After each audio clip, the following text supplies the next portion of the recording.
Hello, students. So, we shall continue with the same chapter, Introduction to Psychology. And in the last class, we studied about abnormal psychology and we started with animal psychology. So, we are uh, we are in the concept or we are in the topic of fields of psychology. So, basically, there are 8 fields of psychology, and we started with general psychology. We talks about the fundamental ideas and theories of human behavior, and the second thing was developmental psychology, which talks about the growth of individual from the prenatal to childhood, then adulthood, adolescence, and old age. And then we came to social psychology, where it talks about how an individual becomes the member of the society. Okay, how the social interaction happens. Okay, socialization process happens. And the fourth one was abnormal psychology, where it studies about the persons whose behavior is very strikingly different from the normal people. Like, for example, those people are little abnormal. And there are 3 things under abnormal psychology, that is psychoneurosis.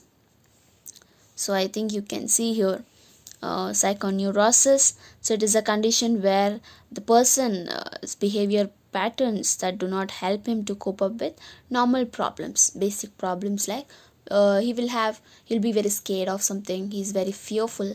Okay.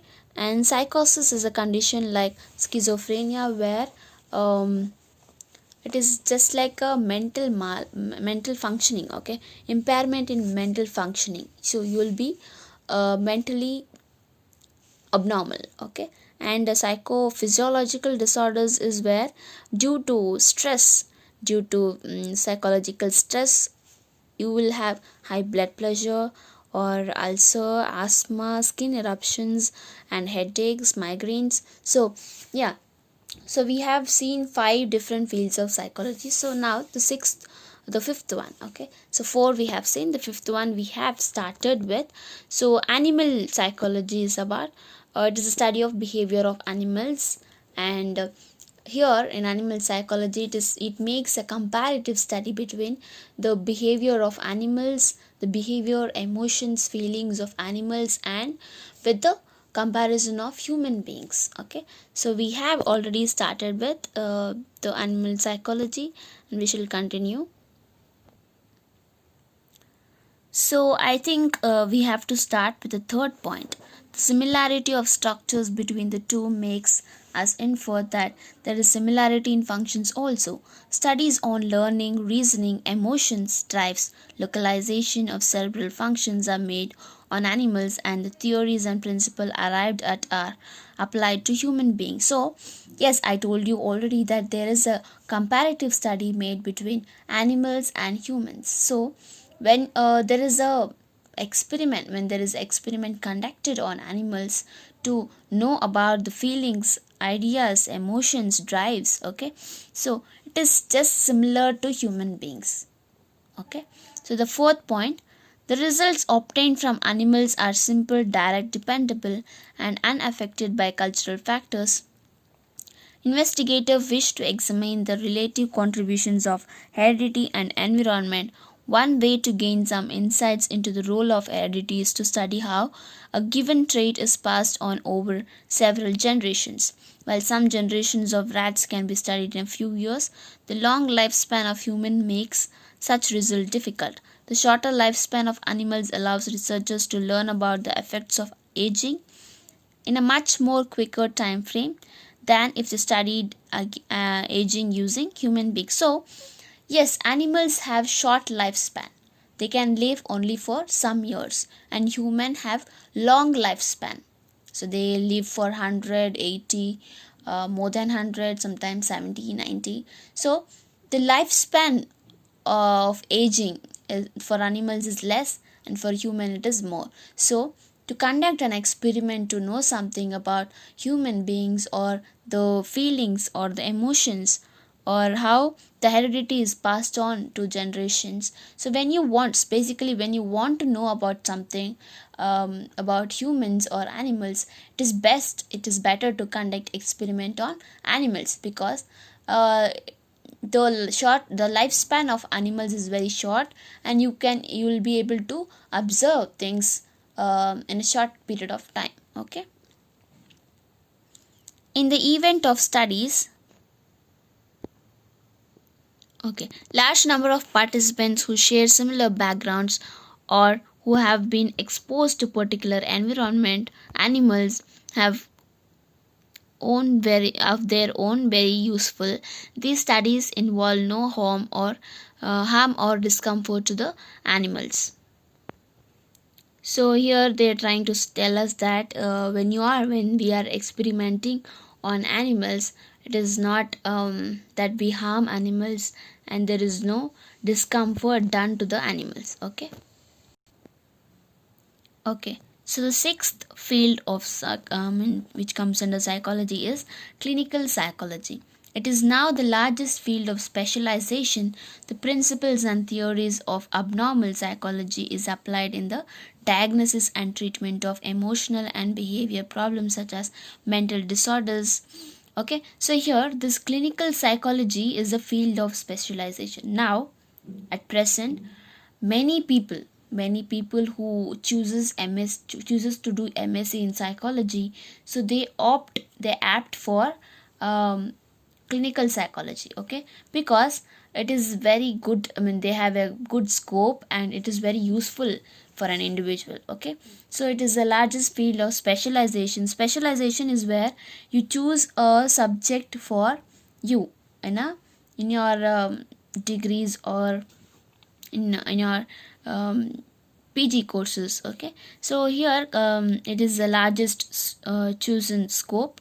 The principle and theories of abnormal psychology is applied in the diagnosis and treatment of the emotional and behavior problems. So here this clinical psychology helps to diagnose and give treatment for the emotional and behavior problems such as mental disorders. People who are suffering from mental disorders, they are given treatment. Okay, mental disorders, then our mental retardation, delinquency, alcoholism, and drug addiction. So these are the problems which we face in our life at present, like mental disorders, mental retardation, delinquency, alcoholism, and drug addiction. So these are the major problems we face in the present society, present people. Okay, clinical psychology deals with the study of the cause of abnormality. So these are the abnormalities: mental disorders, retardation, alcoholism, drug addiction. Okay, so these are all comes under the abnormality, because it is not normal where everyone will have. Okay, it is not normal where all the normal people will have, so it is called as abnormality. Psychological disorders arise from a person's unresolved conflicts and unconscious things. Okay, so here, why do psychological problems arise? So either you have to be very stressful, either you are in a very struggling problem, or you are in a conflict. Okay, so some psychologists maintain that a few of these patterns are merely learned responses which can be unlearned with training. Other psychologists believe that there is a biological basis to certain psychological disorder. These different views have yielded a variety of present treatments. Okay, so here some psychologists think that because of conflicts, because of problems, and because of some few of these patterns which are the cause of the mental disorders or psychological problems or abnormality. But some people think that it is from biological. Okay, it comes from parents, or it is inherited, or it is innate. Okay, so it is from within. The problems arise from within. Okay, so a clinical psychologist with an advanced specialization in psychology therapy to people suffering from psychological difficulties. There are differences in what psychiatrists and clinical psychologists do. Psychiatrists treat severe mental disorders. They tend to be medically medically something, because they have been trained to diagnose physical problems at also can cause mental stress. Most important is psychiatrist can write description and psychologist cannot. So here, I mean, here in the under psycho and under clinical psychology, they talk about psychiatrist and psychologist. Okay, psychiatrist is the person um, who knows the problem, who diagnoses, who solves the severe mental disorders. Okay, so who, I mean, psychiatrist is a person who can read your minds. Okay, basically psychiatrist can know your problems even before you tell them. Okay, so they can treat you better.